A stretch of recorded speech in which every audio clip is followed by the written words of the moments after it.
পরিষ্কারভাবে একটা কথা আপনাদের জানাতে চাই। এতদিন আমরা বলছিলাম ৩০ বছর ধরে চিৎকার করছি অনুপ্রবেশ অনুপ্রবেশ অনুপ্রবেশ।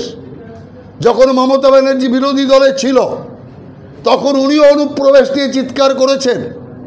সংসদে স্পিকারের টেবিলে কাগজ ছুঁড়ে ফেলেছেন অনুপ্রবেশের জন্য ক্ষোভ প্রকাশ করে।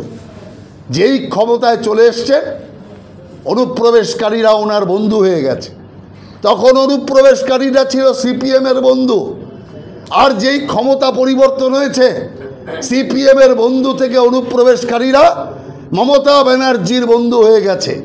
যে কারণে অনুপ্রবেশের ব্যাপারে মমতা ব্যানার্জির নীতি হচ্ছে স্পিক টি নট। একটাও শব্দ নেই, উল্টো বিজেপিকে অপমান করো, কোনো অনুপ্রবেশ হচ্ছে না, বিজেপির বানানো তথ্যই সমস্ত। আর এখন দেখুন এসআইআরের খেলা এমন শুরু হয়েছে, আমাদেরকে বলতে হচ্ছে না অনুপ্রবেশকারী মুসলমান নাগরিক যারা বাংলাদেশ এবং মায়ানমার থেকে এসছে তারা নিজেরাই নিজেদের অনুপ্রবেশকারী ডিক্লেয়ার করে এলাকা ছেড়ে পালিয়ে যাচ্ছে।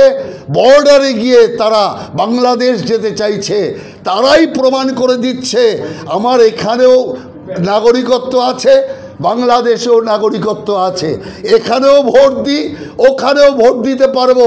এ আজ অনুপ্রবেশকারীরা চোখে আঙুল দিয়ে দেখিয়ে দিচ্ছে যে বিজেপি মিথ্যাচারের রাজনীতি করে না, বিজেপি সত্যের ওপর দাঁড়িয়ে রাজনীতি করে।